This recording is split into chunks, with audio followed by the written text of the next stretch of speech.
Olá!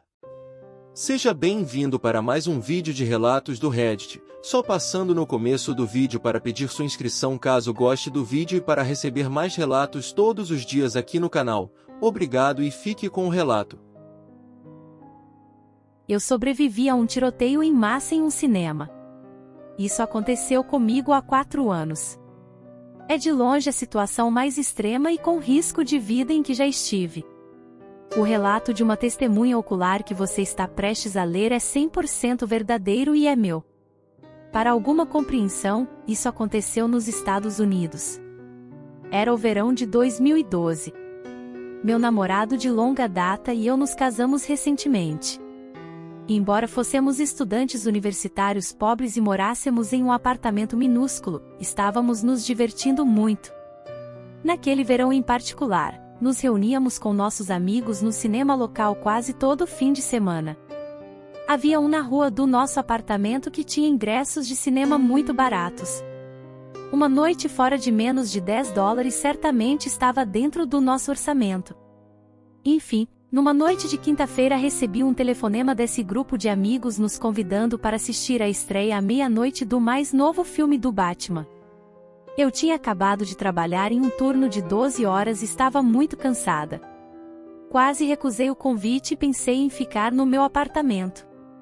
No entanto, eu não queria perder a diversão e era um filme que eu queria ver há algum tempo. Certamente não faria mal ficar acordada até mais tarde do que o normal e perder algumas horas de sono, certo?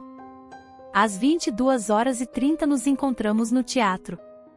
Passamos por grandes recortes de papelão da Mulher-Gato e do Batman enquanto caminhávamos para dentro, recebidos pelo cheiro de pipoca amanteigada e pela conversa de espectadores entusiasmados. A bilheteria ficava à direita da entrada e logo acima havia uma lista eletrônica de filmes em exibição. A exibição da Meia-Noite do Cavaleiro das Trevas Ressurge foi exibida lá em cima em letras vermelhas brilhantes. Estando paranoico com a possibilidade de os ingressos esgotarem rapidamente, um de meus amigos apareceu mais cedo naquele dia e comprou ingressos para todos nós. Contornamos a fila do ingresso e fomos direto ao bilheteiro. Ela sorriu para nós e gentilmente nos encaminhou para o Teatro 9, que ficava do lado direito do saguão. Se eu soubesse o que aconteceria agora. Que no meio da multidão espreitava um assassino. Que, enquanto caminhava por aquele tapete vermelho e roxo pegajoso em direção ao Teatro 9, eu poderia estar caminhando para a morte. Eu penso sobre isso com frequência agora, o que eu teria feito se soubesse. Puxaria o alarme de incêndio, chamaria a polícia, gritaria para as pessoas fugirem, mas, é claro, eu não tinha como saber o que estava para acontecer. Alheia ao perigo em que estava me colocando. Abri as portas do Teatro 9 sem pensar 2 vezes. O corredor deste teatro tinha a forma de um U, e você podia ir para a direita ou para a esquerda. O Teatro 9 era a maior sala de projeção do prédio, perfeita para acomodar as multidões que as estreias da meia-noite traziam. A tela estava imóvel e cinza, nem as prévias haviam começado ainda porque ainda faltava uma boa hora e meia para o filme realmente começar. Entramos pelo lado direito, então todos os assentos estavam à nossa esquerda. Lembro-me de ter ficado surpresa com o quão lotado o teatro já estava. Quase todos os assentos estavam ocupados, para nossa consternação. A princípio parecia que não iríamos encontrar um lugar para sentar juntos.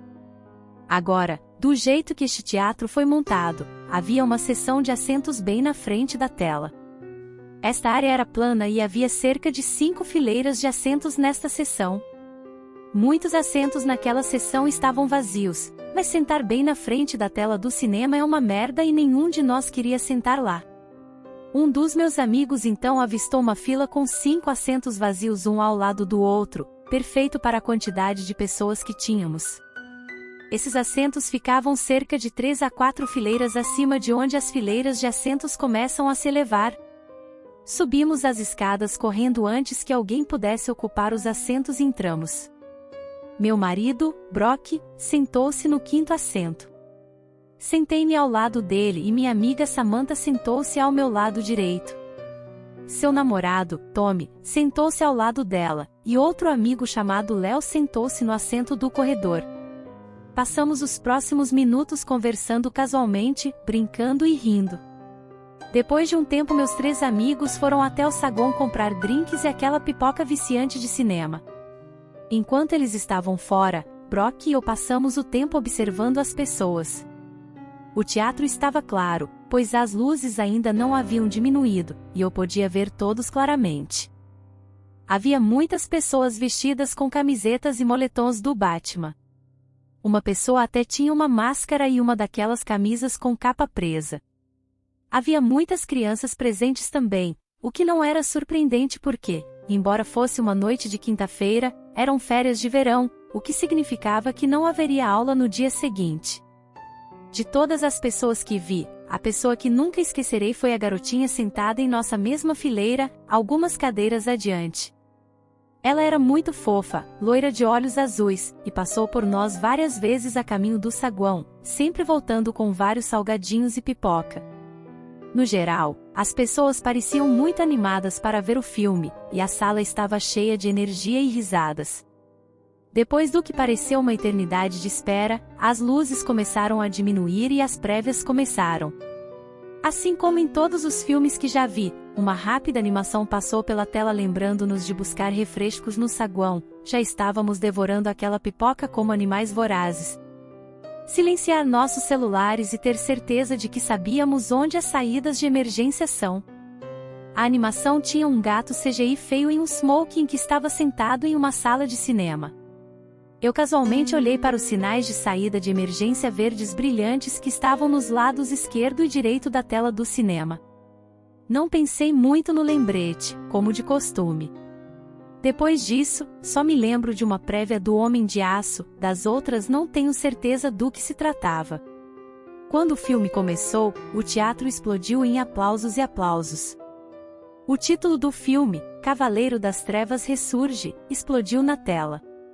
Isso foi seguido pela cena em que Bunny está sequestrando um avião. Achei essa cena bem legal e me chamou a atenção logo de cara. Só quando o filme começou a ficar um pouco menos interessante é que me lembrei de como estava cansada. Resolvi fechar os olhos nas partes mais chatas para descansar um pouco. Eu estava acordado há 20 horas naquele momento, então estava com sono por direito. Meus olhos ficaram fechados durante a maior parte do encontro entre Batman e Mulher-Gato. Eu realmente não me lembro do que estava acontecendo naquela parte do filme, talvez alguns de vocês tenham visto e saibam do que estou falando. De qualquer forma, quando abri meus olhos novamente, Bruce Wayne estava em seu computador desenterrando informações sobre a Mulher-Gato. Esta é a última cena que eu vi. Eu nunca consegui assistir o resto do filme. De repente, um alto bang rompeu do lado esquerdo do teatro. Eu meio que gritei um pouco porque isso me assustou. Um cheiro estranho começou a encher o auditório. Era como o cheiro de fogos de artifício, então pensei que fosse uma bomba de cereja ou algo parecido. Alguém jogou fogos de artifício na multidão como uma brincadeira? Então, perto da visão direita da tela do cinema, a silhueta escura de uma pessoa chamou minha atenção. Era apenas uma moldura preta contra a tela de cinema brilhante. Uma série de luzes piscantes vinha dessa pessoa. Foi um momento estranho onde o tempo literalmente desacelerou e tudo ficou estranhamente quieto. Eu estava completamente congelada, incapaz de me mover e realmente incapaz de pensar. Era como se meu cérebro tivesse parado de funcionar completamente. Brock percebeu imediatamente o que estava acontecendo e me agarrou. Ele me puxou para o chão e deitou em cima de mim, me protegendo com seu próprio corpo. Nesse ponto, o tempo e o som voltaram para mim.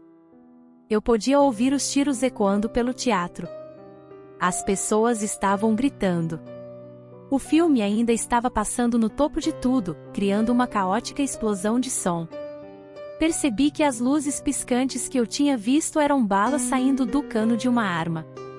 Uma sensação instantânea de adrenalina inundou meu corpo. Não havia absolutamente nada que eu pudesse fazer, exceto ficar lá e esperar em Deus que as balas que ouvi rasgando assentos e paredes não passassem por mim também. A certa altura, estilhaços atingiram minha cabeça, cortando uma boa mecha do meu cabelo e, quando estendi a mão para me certificar de que não estava sangrando, pedaços de metal quente caíram em minha mão. Eu estava deitada de bruços, então pude ver tudo o que estava acontecendo. As luzes de um filme ainda em exibição dançavam no teto e nas paredes. Meus amigos estavam no chão comigo. Nosso balde inacabado de pipoca foi derramado por todo o chão. Léo estava com as pernas para fora do corredor porque não havia espaço suficiente para ele se esconder completamente atrás dos assentos. Em algum momento, a garrafa de água de Samantha, que estava no porta-copos entre nossos assentos, explodiu. A água espirrou em todo o meu rosto. O cheiro de fumaça de arma era insuportável.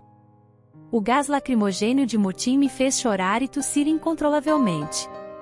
Havia outro cheiro também, o horrível cheiro metálico de sangue que nunca vou esquecer. Lembro-me de sentir a parte inferior do meu corpo molhado de repente. Por alguma razão, pensei que isso vinha do vazamento da garrafa de água, mas logo percebi que não era o caso. De repente, as coisas ficaram estranhamente silenciosas. As balas pararam por algum motivo. Tommy gritou: "Vamos sair daqui!" Aproveitamos a oportunidade e saímos correndo. Descemos as escadas correndo, passando pela frente da tela em direção a uma placa verde brilhante de saída.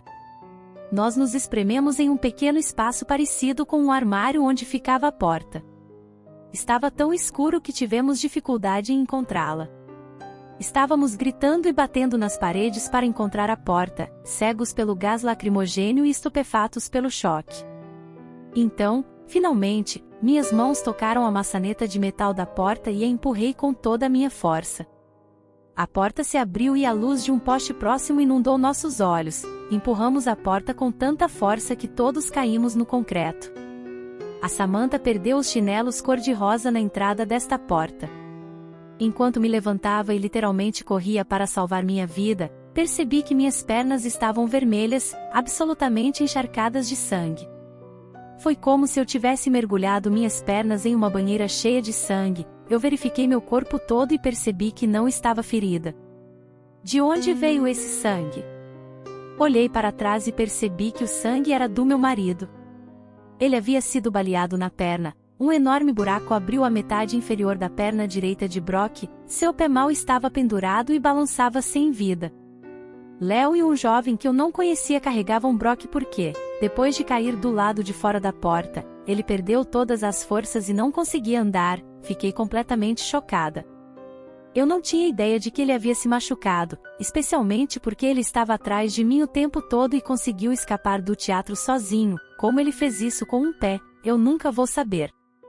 Nesse momento eu gritei. Meu grito foi tão alto que alertou os trabalhadores da construção próximos. Nos fundos do teatro havia um estacionamento estreito, seguido por um gramado e depois a rua depois dele.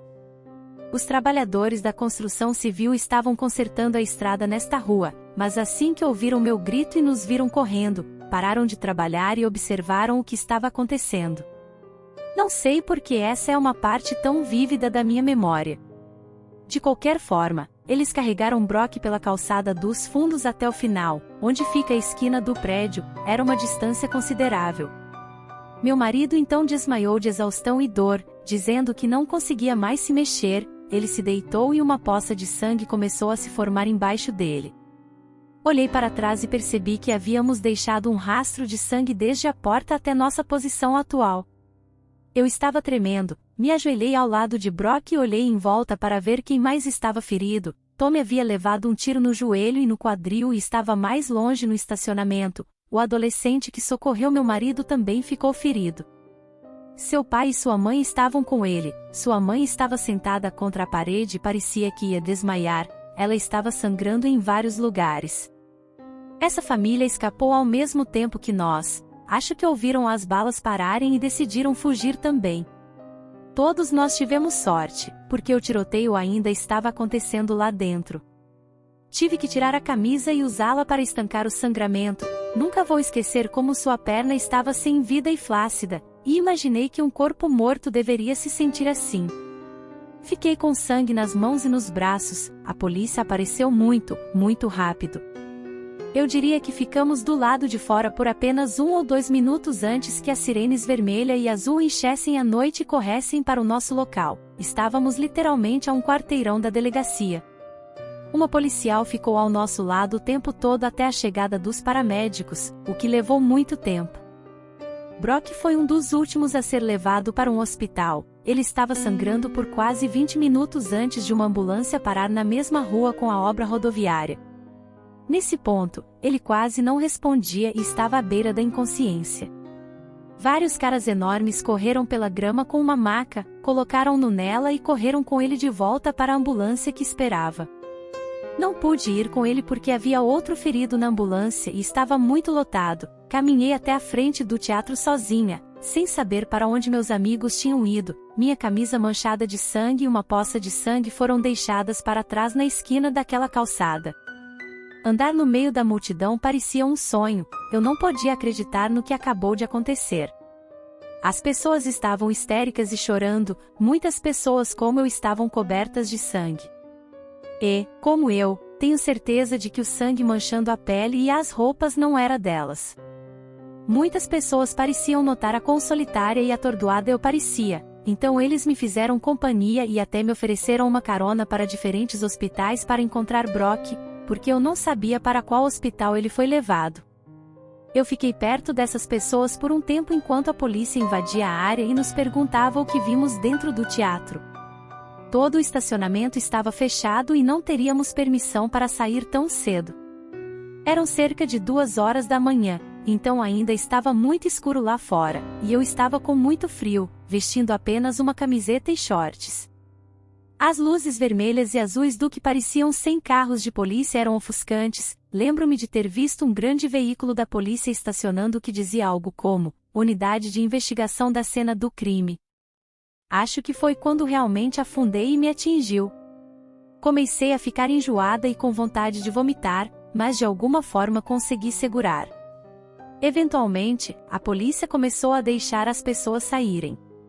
Eu estava tão em pânico que nem pensei em voltar para o meu apartamento, pegar meu celular, que eu havia esquecido, e ligar para meus pais ou outra pessoa para me ajudar. Eu estava com raiva, chateada, assustada e, acima de tudo, ainda em estado de choque. Eu realmente iria perder Brock apenas um mês antes do nosso primeiro aniversário de casamento por causa de algum psicopata com uma arma? Felizmente, quando amanheceu, encontrei o hospital em que ele foi tratado. Isso foi na cidade mais próxima, talvez a 45 minutos do teatro, se você estiver indo no limite de velocidade. Fiquei muito feliz por estar lá, e a equipe do hospital foi muito receptiva e compreensiva. Depois de se certificarem de que eu também não estava ferida, eles me deixaram esperar na sala da UTI em que Brock seria colocado quando terminasse de se recuperar da cirurgia. Eu estava tão feliz por ele estar vivo. Brock e Tommy sobreviveram, embora muitos outros não tivessem tanta sorte. Eu descobri no dia seguinte, depois de um sono muito necessário em um sofá de hospital, que 12 pessoas foram mortas neste tiroteio e mais de 70 ficaram feridas. Lembro que eles primeiro pensaram que 15 pessoas foram mortas, mas o número real era 12. A garotinha loira sentada na minha fileira não sobreviveu. Ela morreu no teatro a poucos metros de nós. Ela havia sido baleada várias vezes. Um policial com o coração partido, que chorou durante seu depoimento no tribunal, tentou, sem sucesso, salvá-la, carregando-a para fora do teatro e mandando ela para um hospital. Tommy foi levado às pressas para um hospital diferente na parte de trás de um carro da polícia. Ele passou por uma cirurgia e se recuperou totalmente. A bala não atingiu o osso do quadril e por pouco não atingiu o trato urinário e a bexiga. De acordo com os cirurgiões, meu marido perdeu quase metade do sangue. Brock chegou ao hospital bem a tempo, mais tarde e ele teria morrido. Ele passou por várias transfusões de sangue e ficou no hospital por 21 dias. O ferimento em sua perna foi grave o suficiente para que eles tivessem que amputá-lo depois de tentar salvá-lo sem sucesso. Faz tanto tempo que o tiroteio aconteceu que meu marido, amigos e eu conseguimos nos recuperar um pouco. O evento foi bastante horrível e nos deixou cicatrizes com certeza. Eu não consideraria essa parte da história assustadora, no entanto. Não, a parte assustadora é o próprio atirador. Mais tarde, aprendi muito sobre ele no julgamento por assassinato que se seguiria nos anos seguintes. Embora meu encontro com esse homem tenha sido muito breve, ele afetou muito minha vida. Só de saber que existem pessoas assim é perturbador. Ele é certamente um indivíduo distorcido que eu nunca mais quero ver. Aprendi tudo assistindo ao julgamento televisionado que ocorreu no início de 2015. Esse cara estava indo para a escola de neurociência ou algo assim na Califórnia. Acho que ele era um cara muito inteligente. No entanto, por algum motivo, ele tinha uma obsessão em matar pessoas e uma mentalidade de perseguidor. Depois de abandonar a universidade, ele se mudou para o meu estado e escolheu meu teatro local para cometer um tiroteio em massa. Antes disso, ele planejava se esconder em trilhas remotas nas montanhas, pular nas pessoas, puxá-las para a floresta e matá-las lá. Ele perseguiu meu teatro por meses e planejou para a noite de 20 de julho. Embora eu nunca o tenha visto antes disso, é enervante pensar que esse cara poderia estar nos observando toda vez que íamos ao teatro, e nunca saberíamos disso. Desconhecíamos completamente o que ele havia planejado contra nós. Isso arruinou completamente minha sensação de segurança, porque quem sabe o que o estranho ao seu lado está planejando fazer com você. Cheguei muito perto do atirador, mas nunca vi seu rosto pessoalmente até ser forçada a testemunhar no tribunal. Claro que vi as fotos dele na televisão, mas enquanto no teatro eu só o via como uma silhueta escura nas sombras, como uma figura demoníaca tirada do pesadelo mais sombrio e sinistro. Ele estava até no corredor pelo qual passamos ao correr para a saída de emergência. A única coisa que o impedia de nos matar naquele momento era seu fuzil de assalto emperrado. Para cometer esse crime, ele ordenou alguns milhares de cartuchos de munição, equipamento antimotim e armadura, gás lacrimogênio, um rifle de assalto e uma espingarda. Ele tirou fotos de si mesmo, que foram mostradas no tribunal, vestindo todo esse equipamento como um troféu doentio e segurando essas armas com um sorriso ameaçador. Ele pintou o cabelo de laranja e colocou lentes de contato pretas assustadoras enquanto fazia caretas diabólicas para a câmera, algo que me deixou doente só de olhar. Antes de dirigir para o teatro com todo esse equipamento em seu carro, ele prendeu todo o seu apartamento e o colocou para explodir se alguém abrisse a porta. Então, uma vez no teatro, ele se fez passar por um cinéfilo e até comprou um ingresso para o cinema.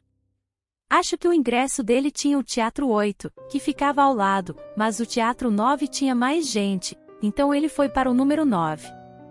Ele estava nas primeiras filas, devo ter passado por ele várias vezes no saguão enquanto ele estava lá, talvez ele também tivesse me visto. Em algum momento do filme, ele se levantou e foi pela saída lateral, que por algum motivo não tinha alarme. Manteve-a aberta com alguma coisa, depois foi até o carro vestir toda a armadura e pegou as armas. Então, ele voltou para dentro e começou a atirar. Quando escapamos do teatro, passamos correndo por seu carro branco que estava estacionado bem na saída. Nós nem notamos isso. Em algum momento ele saiu e deve ter nos visto ali no concreto. Não sei o que o impediu de atirar nas pessoas que estavam do lado de fora também, mas ele poderia facilmente ter acabado conosco ali mesmo, se quisesse. Acho que a parte mais difícil para mim foi enfrentar esse indivíduo perverso no tribunal. Nunca me esquecerei de me levantar quando eles chamaram meu nome, caminhando pela fileira central passando por minha família, outros sobreviventes e multidões de jornalistas famintos por notícias.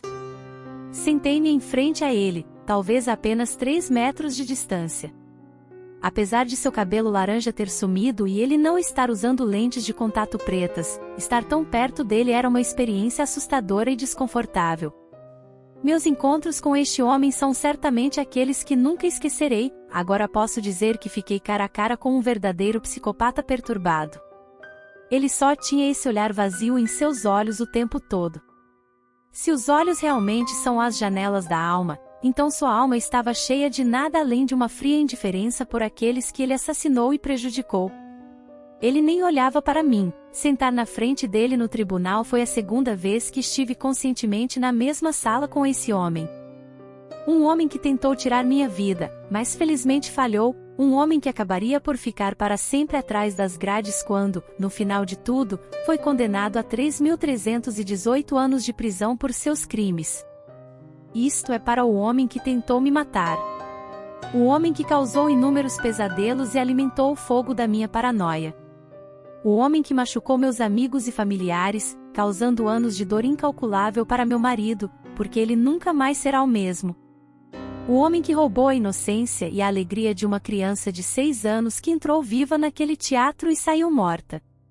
Para o homem que realizou o pior tiroteio em massa na história do Colorado, não vamos nos encontrar novamente. Espero que apodreça na prisão.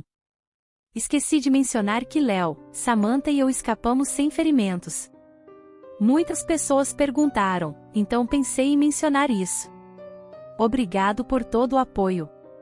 Nunca esperei que tantas pessoas lessem minha história. E você? O que achou do relato? Compartilhe sua opinião nos comentários. Não se esqueça de se inscrever no canal para nos apoiar e ver mais desse conteúdo de relatos do Reddit todos os dias aqui no canal. Obrigado por assistir.